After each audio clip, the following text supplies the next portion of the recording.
Hello guys, welcome to my YouTube channel GK GS M point. आप सभी का मेरे YouTube channel GK GS M point में स्वागत है। तो दोस्तों, आज हम पढ़ने वाले हैं पार्ट 6 का पहला भाग। ठीक है, और पहला भाग ही आखिरी भाग है दोस्तों।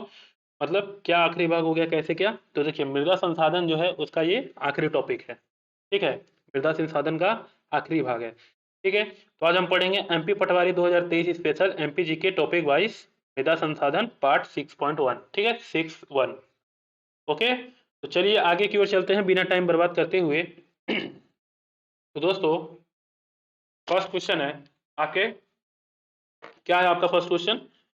दोस्तों, फर्स्ट क्वेश्चन है कि मध्य प्रदेश में धान की खेती के लिए सबसे उपयुक्त लाल पीली मृदा का विस्तार किस जिले में पाया जाता है? ठीक है, क्वेश्चन है, क्या क्वेश्चन है कि मध्य प्रदेश में धान की खेती के लिए, ठीक है, मध्य प्रदेश में धान की खेती के लिए सबसे उपयुक्त लाल पीली मृदा का विस्तार किस जिले में पाया जाता है? आपका ऑप्शन है दोस्तों, ए खरगोन, बी बालाघाट, सी धार, डी ग्वालियर। तो दोस्तों, मैं आपको इसका राइट आंसर बताना चाहूंगा। इसका राइट आंसर जो है वो आपका ऑप्शन नंबर बी है, बालाघाट। ठीक है, मध्य प्रदेश में धान की खेती के लिए सबसे उपयुक्त लाल पीली मृदा का विस्तार बालाघाट जिले में पाया जाता है। ठीक है, कहाँ पाया जाता है दोस्तों? बालाघाट जिले में पाया जाता है। ठीक है, मध्य प्रदेश के दक्षिणी पूर्वी भाग में स्थित बालाघाट जिले के अंतर्गत लाल पीली मृदा का विस्तार पाया जाता है। ठीक है, लाल पीली मृदा का विस्तार पाया जाता है।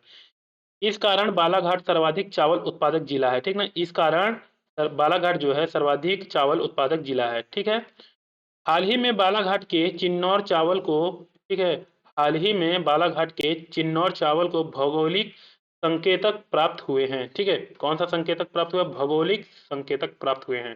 किसे? चिन्नौर चावल को। ठीक है, चलिए अगले क्वेश्चन की ओर चलते हैं दोस्तों।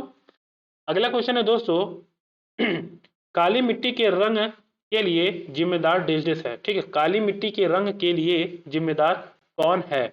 आपका ऑप्शन है ए टिटेनिस टिटेनीफेरस मैग्नेटाइट। ठीक है, टिटेनीफेरस मैग्नेटाइट ए, बी चूना, सी फेरिस ऑक्साइड और डी जिप्सम। तो दोस्तों, मैं आपको इसका राइट आंसर बताना चाहूंगा कि इसका जो राइट आंसर है वो क्या है आपका? टिटेनीफेरस मैग्नेटाइट। ठीक है, option number A is the correct answer. ठीक है, टिटेनीफेरस मैग्नेटाइट। ठीक है, क्या इसका काली मिट्टी के रंग के लिए जिम्मेदार कौन है? टिटेनीफेरस मैग्नेटाइट। ठीक है, जी हाँ दोस्तों, टिटेनीफेरस मैग्नेटाइट जो है वो क्या है? जिम्मेदार है। ठीक है, चलिए अगले क्वेश्चन की ओर चलते हैं दोस्तों। अगला क्वेश्चन है, लाल मिट्टी का रंग के लिए जिम्मेदार है, ठीक ना, लाल मिट्टी के रंग के लिए जिम्मेदार कौन है? आपका ऑप्शन है ए टिटेनी फेरस मैग्नेटाइट, बी चूना, सी फेरिक ऑक्साइड या डी जिप्सम।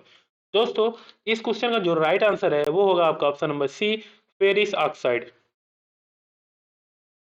क्या होगा? Ferris oxide. अगला क्वेश्चन है दोस्तों, अगला क्वेश्चन है, लेटेराइट मिट्टी का रंग लाल भूरा या सफेद किस तत्व के कारण होता है? ठीक है, लेटेराइट मिट्टी का रंग लाल या भूरा किसके कारण होता है? किस तत्व के कारण होता है? ठीक ना, लाल भूरा या सफेद किस तत्व के कारण होता है? आपका ऑप्शन है ए टिटेनीफेरस मैग्नेटाइट, बी चूना, सी फेरिस एसिड या डी केयोलिन। ठीक ना, केयोलिन। तो दोस्तों, मैं आपको इसका राइट आंसर बताना चाहूंगा कि जो लेटेराइट मिट्टी का रंग लाल भूरा या सफेद होता है वो आपका केयोलिन के कारण होता है। किसके कारण होता है दोस्तों? केयोलिन के कारण। ठीक ना, केयोलिन के कारण ये लाल भूरा या सफेद दिखाई देता है। ठीक है, चलिए अगले क्वेश्चन की ओर चलते हैं दोस्तों। अगला क्वेश्चन है, किस मृदा का उपयोग मिट्टी के बर्तन या ईंट बनाने में किया जाता है? ठीक है, किस मृदा मतलब ऐसी कौन सी मिट्टी है जिसका यूज मतलब जिसका प्रयोग बर्तन या तो ईंट बनाने के लिए किया जाता है? आपका ऑप्शन है दोस्तों, ए जलोढ़ मिट्टी, बी लाल पीली मिट्टी, सी लेटेराइट मिट्टी या डी काली मिट्टी।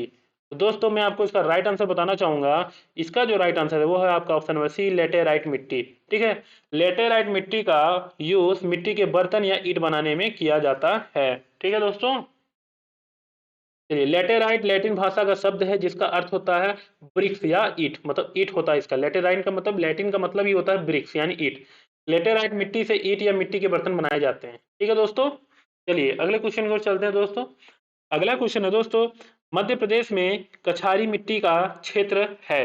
ठीक है, क्वेश्चन है मध्य प्रदेश में कछारी मिट्टी का क्षेत्र है। आपका ऑप्शन है ए चंबल घाटी, बी सतपुड़ा, सी बघेलखंड, डी बुंदेलखंड। ठीक है, तो दोस्तों मध्य प्रदेश में जो कछारी मिट्टी का क्षेत्र है वो क्या है दोस्तों, आपका ऑप्शन नंबर ए चंबल घाटी है। ठीक है, चंबल घाटी में कछारी मिट्टी पाया जाता है। ठीक है, चलिए, चट्टानों के टूट फूट से निर्मित और नदियां द्वारा बहकर लाई गई मृदा कछारी मृदा कहलाती है। अच्छा, कछारी मृदा किसे कहते हैं, तो चट्टानों के टूट फूट से निर्मित या नदियों द्वारा बहाकर लाई गई मृदा कछारी मृदा कहलाती है। ठीक है, कछारी मृदा मध्य प्रदेश के उत्तरी क्षेत्र की चंबल घाटी में पाई जाती है। ठीक है, कहाँ पाई जाती है, मध्य प्रदेश के उत्तरी क्षेत्र में चंबल घाटी में पाई जाती है। ठीक है, चलिए अगला क्वेश्चन है, जलोढ़ मिट्टी के उपजाऊ होने का मुख्य कारण है। ठीक है, जलोढ़ मिट्टी के उपजाऊ होने का मुख्य कारण है, क्या है, चूने की अधिकता है या पोटास की अधिकता है या फेरस ऑक्साइड है या इनमें से कोई नहीं। तो दोस्तों मैं आपको इसका राइट आंसर बताना चाहूंगा कि जो जलोढ़ मिट्टी के उपजाऊ होने का मुख्य कारण है वो क्या है दोस्तों, पोटास की अधिकता है। क्या है, पोटास की अधिकता, मतलब option number B is the correct answer. ठीक है, जलोढ़ मिट्टी में सर्वाधिक उपजाऊ मृदा है। ठीक ना, जलोढ़ मिट्टी सर्वाधिक उपजाऊ मृदा है, पोटास की अधिकता के कारण यह मिट्टी सर्वाधिक उपजाऊ होती है। ठीक है, चलिए अगले क्वेश्चन की ओर चलते हैं दोस्तों। अगला क्वेश्चन है दोस्तों, काली मृदा को चेरनोजम किस कारण से कहा जाता है। ठीक है, काली मृदा को चेरनोजम किस कारण से कहा जाता है। दोस्तों मैं आपको बताना चाहूंगा जो चेरनोजम है ये इसका उपनाम है, काली मृदा का उपनाम क्या है, चेरनोजम है। ठीक ना, लेकिन किस कारण से कहा जाता है क्वेश्चन ये पूछ रहा है। तो दोस्तों आपका ऑप्शन है ए कैल्शियम की अधिकता के कारण, बी फास्फोरस की अधिकता के कारण, सी पोटास की अधिकता के कारण या डी इनमें से कोई नहीं। तो दोस्तों मैं आपको इसका राइट आंसर बताना चाहूंगा कि काली मृदा को चेरनोजम किस किस कारण कहा जाता है दोस्तों, तो काली मृदा को चेरनोजम जो है वो कैल्शियम की अधिकता के कारण कहा जाता है, कैल्शियम की अधिकता के कारण कहा जाता है। ठीक है, चलिए अगला क्वेश्चन है दोस्तों, इनमें से किस मृदा का निर्माण बोल्ट बेसाल्ट चट्टानों से हुआ है। ठीक है, बेसाल्ट चट्टानों से, इनमें से ऐसी कौन सी मृदा है जिसका निर्माण बेसाल्ट चट्टानों से हुआ है। ठीक है, क्वेश्चन ऐसे है, आपका ऑप्शन ए जलोढ़ मिट्टी, बी लाल पीली मिट्टी, सी लेटेराइट मिट्टी या डी काली मिट्टी। ठीक है, तो दोस्तों इस क्वेश्चन का जो राइट आंसर है वो क्या है, ऑप्शन नंबर डी काली मिट्टी। ठीक है, देखिए जो बेसाल्ट चट्टानों से निर्मित हुए हैं मृदा वो काली मिट्टी है। ठीक है, काली मिट्टी बेसाल्ट चट्टानों से निर्मित हुई है। ठीक है, काली मिट्टी का निर्माण बेसाल्ट चट्टानों के अपरदन से हुआ है। मध्य प्रदेश में मालवा क्षेत्र का निर्माण बेसाल्ट चट्टानों से हुआ है। ठीक है, इस कारण इस क्षेत्र में काली मिट्टी की अधिकता है। ठीक है, किसके कारण, इस कारण मतलब इस कारण इस क्षेत्र में काली मिट्टी की अधिकता है। ठीक है दोस्तों, ठीक है, चलिए अगले क्वेश्चन की ओर चलते हैं दोस्तों। अगला क्वेश्चन है, निम्नलिखित में से क्या अपरदन मतलब क्या मृदा अपरदन का कारण है। ठीक है, निम्नलिखित में से क्या मृदा अपरदन का कारण है। ठीक है, क्या है मृदा अपरदन का कारण, तो दोस्तों आपका ऑप्शन ए वृक्षों की कटाई, बी वनों में आग लगाना मतलब लगना, ठीक है, सी फसल चक्रण का अभाव या डी उपरोक्त सभी। तो दोस्तों मैं आपको सही आंसर बताना चाहूंगा इस क्वेश्चन का कि मृदा अपरदन का जो कारण है दोस्तों वृक्ष की कटाई से भी होता है, वनों में आग लगना भी होता है, फसल चक्रण का अभाव भी होता है। तो इसका जो राइट आंसर है वो होगा आपका ऑप्शन नंबर डी उपरोक्त सभी। ठीक है, उपरोक्त सभी इज द करेक्ट आंसर दोस्तों। ठीक है, मृदा अपरदन के मुख्य कारण बहते हुए जल या वायु के प्रवाह द्वारा मृदा को एक स्थान से दूसरे स्थान तक ले जाना मृदा अपरदन कहलाता है। ठीक है, मृदा अपरदन के कारण निम्न है, कौन कौन से हैं, वृक्षों की कटाई है, वनों में आग लगना है, फसल चक्रण का अभाव है, ठीक है, और क्या है, सिंचाई की त्रुटिपूर्ण विधियां अपनाना है। ठीक ना, यही सब है। चलिए अब अगला क्वेश्चन देखते हैं दोस्तों। अगला क्वेश्चन है कि भारतीय मृदा विज्ञान संस्थान कहाँ स्थित है। भारतीय मृदा विज्ञान संस्थान कहाँ स्थित है। आपका ऑप्शन है ए लुधियाना, बी हिसार, सी नई दिल्ली या डी भोपाल। तो दोस्तों मैं आपको इसका राइट आंसर बताना चाहूंगा कि भारतीय मृदा विज्ञान संस्थान कहाँ स्थित है, भोपाल में स्थित है। ठीक है, भोपाल में स्थित है। भारतीय मृदा विज्ञान संस्था भोपाल में स्थित है। इसकी स्थापना सन 1988 में की गई। ठीक है, कब की गई थी दोस्तों, 1988 में की गई थी। इसकी स्थापना भारतीय कृषि अनुसंधान परिषद के सहायक के रूप में की जाती है। ठीक है, चलिए अब अगले क्वेश्चन की ओर चलते हैं दोस्तों। अगला क्वेश्चन है, क्या है अगला क्वेश्चन दोस्तों, कि निम्न में से कौन सी मृदा मध्य प्रदेश में नहीं मिलती है। ठीक है, निम्न में से कौन सी मृदा मध्य प्रदेश में नहीं मिलती है। आपका ऑप्शन है ए शुष्क मृदा, बी लाल मृदा, सी लेटेराइट मृदा, या डी काली मृदा। तो दोस्तों इसका जो राइट आंसर है वो क्या है, क्या है ऑप्शन नंबर ए शुष्क मृदा। ठीक है, शुष्क मृदा जो है मध्य प्रदेश में नहीं मिलती है। ठीक है, अगला क्वेश्चन है दोस्तों, मध्य प्रदेश में कितने प्रतिशत भाग में जलोढ़ मिट्टी पाई जाती है। ठीक है, मध्य प्रदेश के कितने प्रतिशत भाग में जलोढ़ मिट्टी पाई जाती है। तो दोस्तों मैं आपको बताना चाहूंगा कि मध्य प्रदेश में 3% भाग में जलोढ़ मिट्टी पाई जाती है। ठीक है, कितने प्रतिशत, 3%।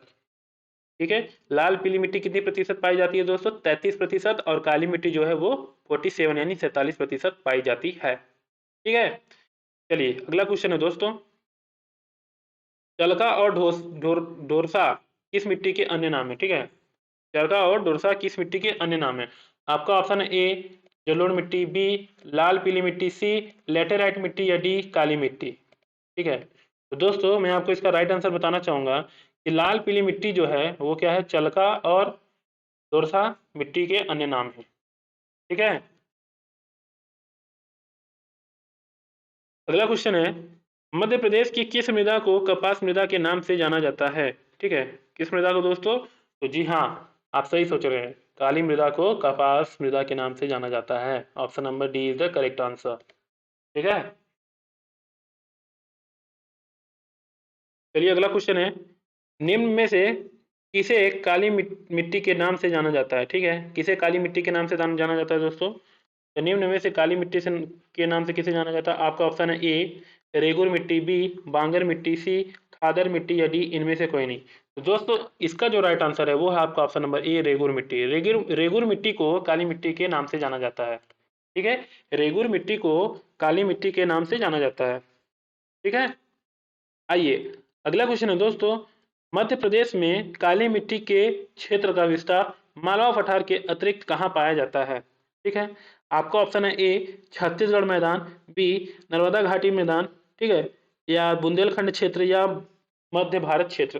तो दोस्तों इसका जो राइट आंसर है वो क्या है, आपका ऑप्शन नंबर बी है नर्मदा घाटी। ठीक है, देखिए क्या है, मध्य प्रदेश में काली मिट्टी के क्षेत्र का विस्तार जो है मालवा पठार के अतिरिक्त कहाँ पाया जाता है, नर्मदा घाटी में पाया जाता है। जी हाँ दोस्तों, नर्मदा घाटी में पाया जाता है। ठीक है, अब देख लेते हैं क्या है कैसे क्यों।